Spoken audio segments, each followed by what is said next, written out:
Yes, it's also my honor to present the first speaker today, which I'm hoping she is online. Looking at Jasper, excellent. So Rhea is an international award-winning filmmaker with a background in health journalism, and she's also an extrapulmonary TB survivor. She's a strong TB advocate and co-founder of Bolo Didi, an informal network of women TB survivors in India that help people affected by TB navigate health systems, promote treatment, adherence, and counseling.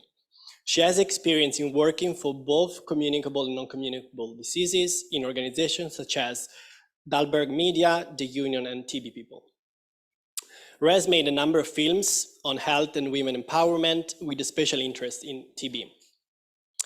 Rhea is also a member of Stop TB working group on new vaccines, and she's part of the task force that is developing Stop TB partnerships goal plan to end TB by 2030.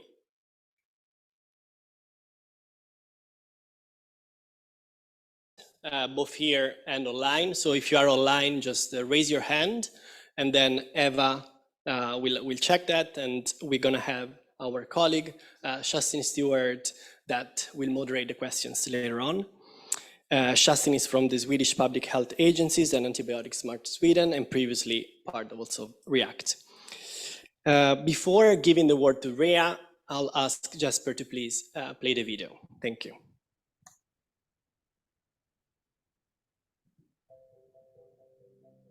Looking back, I think if I had the short arrangements, I've never had access to better quality of life in terms of I have access to my friends, I'm able to talk to my friends and hang out with them after probably 4 months, and I don't have to stay away for an extra 2 months.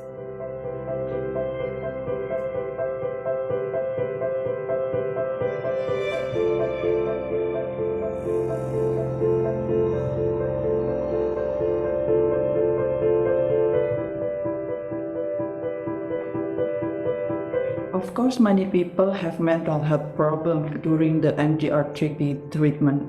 I also could not open my own medicine because every time I saw the medicine, I wanted to vomit first. And it took several years for me to take peace with myself. A certain regimen is very good because, we already face a lot of challenges and burden, like mental health burden, family burden, societal stigma, discrimination, side effect, hospital admission sometimes. This is all entire challenges. I think certain regimen going to impact that, this is like a magic for the life. Ailede imkanınıza xəstəliyə oldu və mənə bacım 2014-cü ildə. 2013-cü axırları 2014 əvvəlləri. Öz həyatını bitirdi 2019-cu ildə. 5 ildən sonra 2014-də yoxdu, 2019-da yay ayında, yıl ayında həyatını bitirdi. Mamanda isə 2017-də rəhmətə getdi. Məndə isə 2017-də yoxdu, 2021-də tam sağoldu. I want to say to whom have the power to bring the change to immediately implement the shock therapy regimen, because it will be save more life, more money, and people don't have to suffer more longer with the length of treatment and also with the side effect.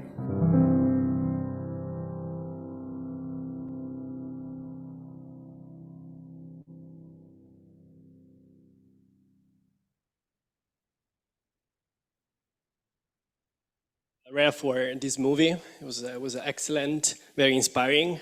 And yeah, I'm not going to say much more. I'll leave you the word to give your perspective on community engagement. Thank you. Thank you, Rhea, for being here. Thank you, Andrea. And hi, everybody. Good morning, good afternoon, good evening. It's really wonderful to join you all today. Thank you for this opportunity to speak. I was watching the video while it was playing, and I was just thinking to myself, when we say shorter regimens, we're talking about a minimum of 4 months for treating drug-sensitive TB. And that still seems pretty long to me. And I just want to put it out there that the dream really is to treat drug-sensitive TB, hopefully in a week or 15 days at the most, because that's where we need to go. I was watching Andrea's presentation earlier, the first PPT that he shared, and I noticed that, and I'm thankful to him that he mentioned it, but TB is the #1 and the leading AMR killer in the world today. Yet the sad part is that TB does not feature in AMR conversations across the world. So even though it's killing the most number of people in the whole AMR scene, it is not featuring in those conversations. And organizations like the WHO, if you actually read the literature, you will see that they say, we know that TB is the leading AMR killer, but it's already a global public health emergency. But no one really has been paying attention to it. It was declared a public health emergency 30 years ago, in 1993. Yet we're still calling it a public health emergency. COVID-19 in 3 years was no longer declared a public health emergency. So I think it's time we do not leave TB to sit on its own and neglect it. And TB has to be the center of AMR conversations. And I hope, and this is my plea to everyone in the room, to ensure that TB does make it into AMR conversations and leads it, because it is the leading AMR killer in the world. I'm going to start with my story with TB. I think it's a good place to start. As Andrea mentioned in the intro, I am an extrapulmonary TB survivor. So I got the kind of TB that no one really talks about. I thought, first of all, that TB was something that is eradicated in the world. And so when I got it, I didn't, least of all, know that TB cannot just affect your lungs. The bacteria can sit on any part of your body. And in my experience, it sat on my bone. And it started off with a limp on my foot. I was sort of, the pain felt like a sprain, like I was wearing bad footwear. And, it used to come once in a month and used to just disappear. And within 4 or 5 months, the pain got so bad, I had to go to the doctor, and they did some scans, and they said that you either have TB or cancer, or you have a regular bacterial infection. So I went into surgery, and they took this tissue from my bone for a biopsy, and they tore it into half. Okay, and they sent one of the tissue samples to a private lab, and the other tissue sample to the in-house hospital lab. And I asked the doctor, "Why are you doing that?" And he said that we're doing it because if it's TB, it's hard to diagnose. And I was like, "Say what?" I said, TB, the really old disease that we really should have taken care of, is hard to diagnose. And so what happened was, the private lab report came out negative for cancer, came out negative for TB, and it just said I had a regular bacterial infection. So I was really happy and started taking regular antibiotics. And I was on crutches, and for 6 weeks I was taking these regular antibiotics. And in my 6th week appointment with the doctor, I went up to him and I suddenly had this epiphany, that I never actually saw the other report, and the doctor was looking through my file and said, "Hey, your report is not there, the one that was in the in-house lab." And ultimately, a duplicate report was issued, and that said I had TB. Now, why is that so bad? Because for 6 weeks, I've taken the wrong antibiotics, and I run the risk of getting drug resistant. And then finally, I was given the right antibiotics, and I was like, okay, finally, I think I'm on the right road to recovery. And within a month, my lymph nodes started swelling, and I went back to the doctor. And the doctor wasn't sure what's going on. Why is my lymph nodes reacting this way? They found TB in my lymph nodes as well. I had to have a couple more surgeries on my neck. And 6 months down the line, I was just not feeling better. And I went back to a doctor. I went to dozens of doctors. And ultimately, I met a government hospital doctor in his private clinic in India, who told me he saw my journey through treatment and said, "What have you been doing all this while?" And I said, "What do you mean?" And he said, "You've been taking the wrong dosage of medicines with respect to your body weight. So while I was taking the right antibiotics, finally, I was taking the wrong dosage of antibiotics." And again, that made me run the risk of getting drug resistant. And so by this time, everyone is worried. And mind you, I'm a person of privilege. I am a person who has access. I could meet the chief minister of my state at the time if I wanted to. And yet I struggled to get better.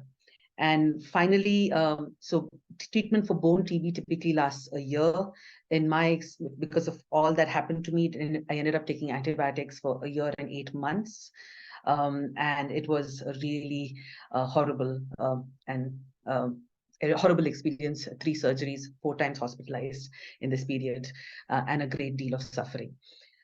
I'd like to say that while things have changed and we have developed new tools, the sad part is that people do not have access to these tools.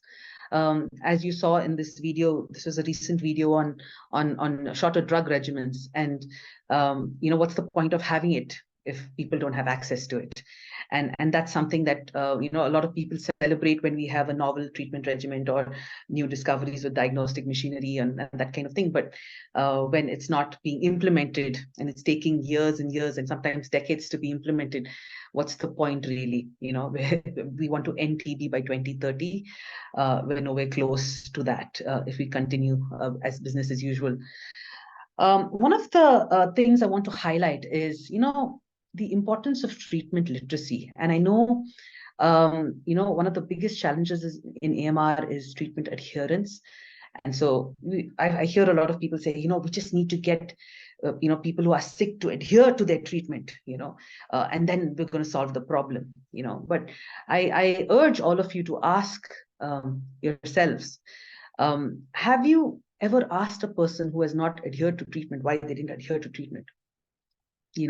Are you really empowering them with the right information to let them be drivers of their own health?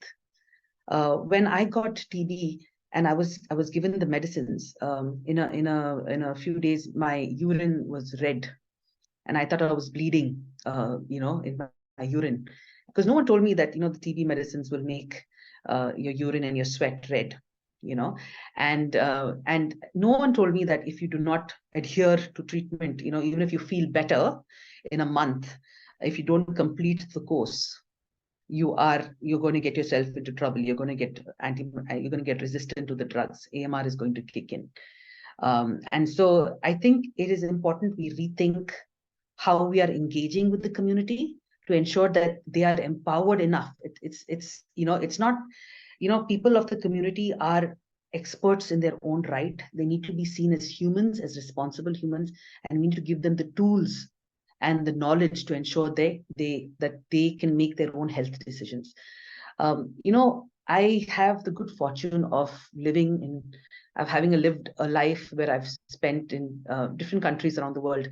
Until last month, I lived in Denmark for a few years, and I'm pregnant, by the way, for everybody to know. You can clap your hands. It's not easy getting pregnant in this day and age. Okay, so and I thank you, everybody. Just to say that, what can I say? I couldn't have done it alone. Okay, but I was in Denmark when I found out, and I went to the doctor, and the doctors took it very seriously, and for 1.5 hours was counseling me and saying, "Are you ready for this baby? Are you sure you're okay? Do you need counseling for this?" Or they took detailed history of everything that my previous pregnancies. They said, "Do you need counseling for anything in your life? And do you need counseling for that?" And I was like, "Wow, I have counseling for everything that I ever needed."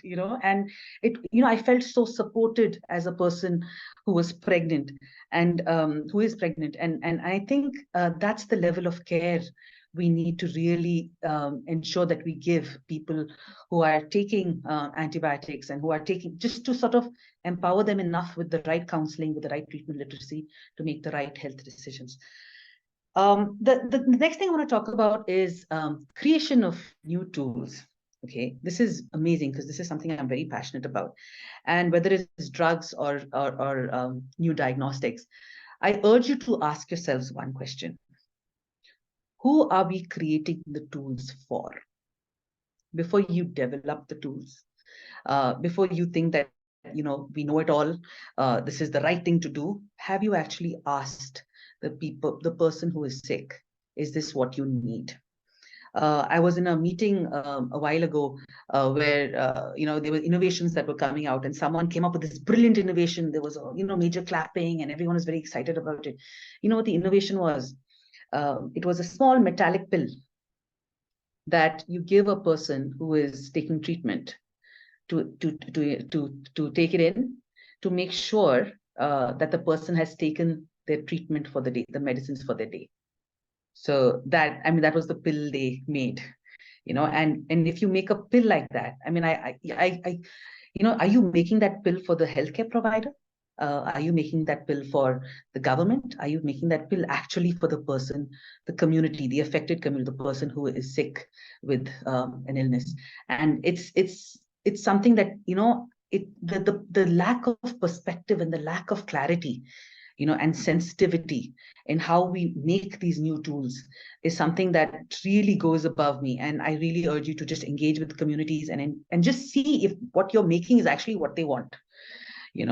And communities are not mere tick boxes in a meeting. I mean, many a times I've been actually invited to meetings where they're like, okay, we've gotten the community representative here, tick box.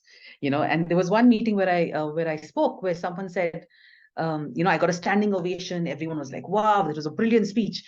And, after the meeting was over, the organizers came up to me and said, your speech was amazing, but I really wish you cried. Okay. And I was like, what? And they were like, we have donors in the room. So, it would be nice if you have cried a little bit, so that, and they're trying to fit me into the stereotype box of a person, what a person who is sick should be, and I think, it's a pity that, that's the way community engagement has happened. And we really need to ensure that there is meaningful community engagement. A couple of last things I want to say. One is, as mentioned, I've had the good fortune. Rhea, sorry, can you hear me? I will need to ask you to wrap up, so we have also some time for some questions for you.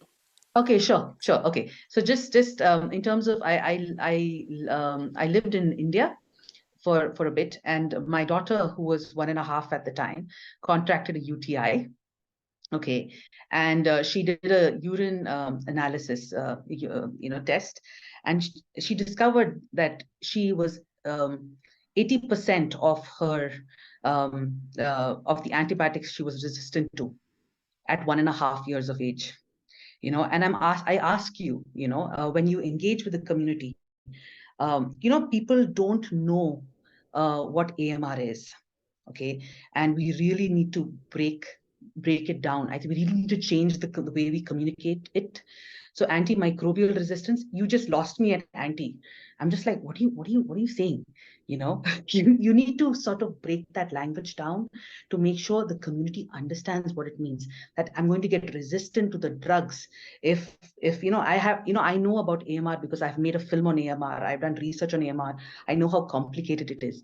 But that full circle of, if you feed antibiotics to the chickens or to the plants, or to the fish, and how you're ingesting antibiotics, and that's not optimal level of antibiotics, and you're going to get drug resistant if you really need the antibiotics when you're sick. You really need to break down that language. I'm really proud of the TB community. We have something called the Words Matter Guide, where we have made language that is community friendly, which we don't use words like patients. You don't say patient. We say people affected by TB, or people with TB.